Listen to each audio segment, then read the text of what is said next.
Here's the thing, you've got to play to win.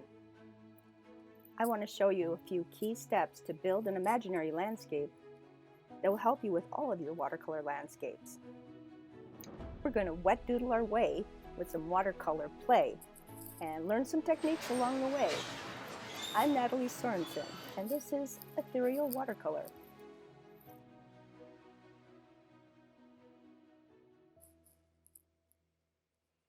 All right, we're going to start right out with the very first technique, and that is how to make a moon or sun. It's about the same. I'm simply sketching around a cover to a pen, and now I'm going to mask it with masking fluid. If you haven't used masking fluid, it's crazy stuff. First of all, condition a brush or fill it with soap, and then while it's filled with soap, then dip it into the masking fluid.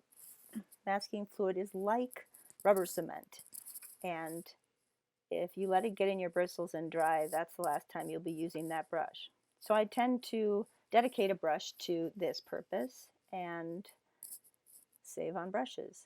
Removing my masking tape so that my masking fluid is just sitting there on my page. Once it's fully dry, I'm able to proceed with my watercolor painting. Right now, I'm doing the sky. I have totally wet the sky area, and I'm filling it with some shades of blue that I have pre-mixed. I like to mix up the colors a little bit to keep the sky interesting and lively. So you'll see me adding a few different shades. When I'm ready, I want to make sure it's super wet. Then I'm going to take a paper towel, crunch it up, and press, and I have a cloud. I love how easily this technique makes very realistic looking clouds. There's more you can add to them, but for this technique, I'm going to stop there. Now I'm just blending that lower horizon line to make sure it's nice and soft. While that's wet, I used a little bit of orange to deepen the ring around the moon to make it really pop. You'll see how I did a similar technique for the sun on the right hand landscape. Now you can't tell, but I've let everything dry, and I've loaded my brush with my mountain hues, kind of a dusty green. Now I start with a sharp edge at the mountain peaks, and then I blend that down until the pigment is washed away completely. I didn't really like the sharpness of that hue, so I went back in, which you can always do with watercolor. Layer those colors until you get exactly what you like, and then repeated the step of letting it completely dry out, loading my brush with fresh mountain color, and I'm doing my second mountain range. You'll notice that this hue, even though it's similar to the first one, is a bit more vibrant.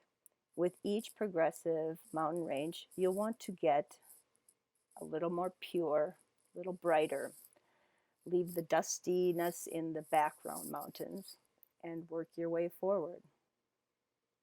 This will give the perception of depth and distance.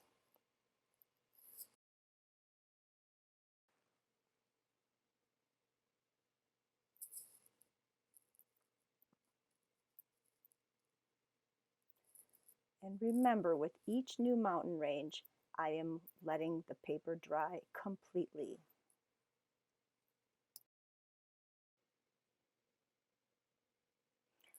As I get closer to the foreground, I'm going to add a hint of sharper texture to also make it appear to be closer to us.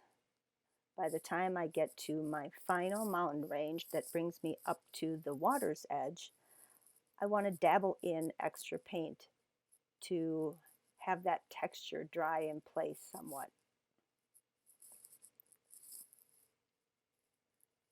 Now we come to the water. our fourth technique. We're going to flood it with clean water, and I've pre-mixed the colors for making a midnight lake. And it's a lot of fun to see as I bring the colors of the water across. They're going to jump right over the masking fluid and create an instant reflection from the moon.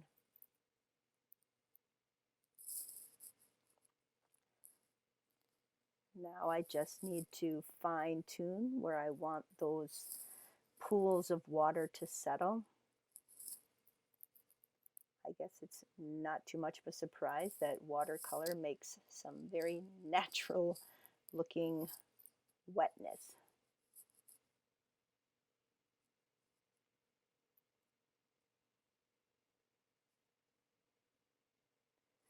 I'm soaking up extra pigment and extra water with my juicy brush. I'm using a silver brush here, which does hold a lot of liquid, and that can be nice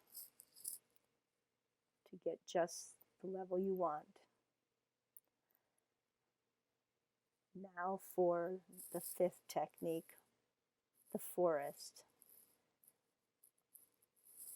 By dabbing purer pigments and a little bit darker hue onto the last mountain range, I create another level that's even closer, that comes forward more than any of the mountains and has the impression of being separate trees.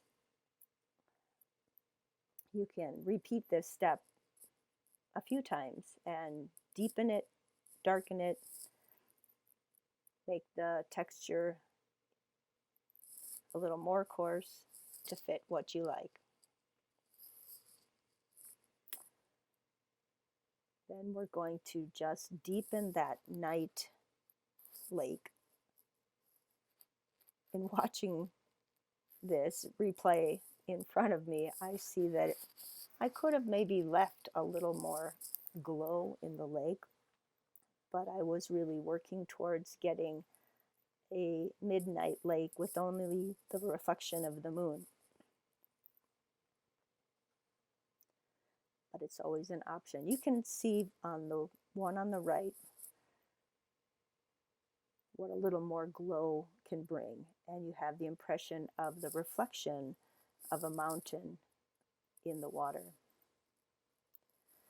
Then the last I do is some streaky, darker strokes across the water. After everything is dry, it's time to remove the masking fluid. You can usually just peel it back with your finger or rubber cement pickup or kneadable eraser. This kneadable eraser just left a little blue imprint on it, but it's still easy to roll it away with my finger or thumb.